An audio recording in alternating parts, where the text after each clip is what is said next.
Hello guys, welcome back to Mom's Medicine. Today I am making a hair treatment using Pennyroyal, cornstarch, and 1 tablespoon of lavender oil. Pennyroyal contributes to promoting hair growth and reducing hair loss. Additionally, it moisturizes and treats inflammation. It can also contain antioxidant properties and protects oxidative damages.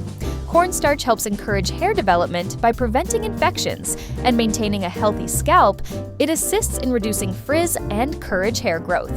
Apply this treatment for 1 hour with shower cap before your shampoo.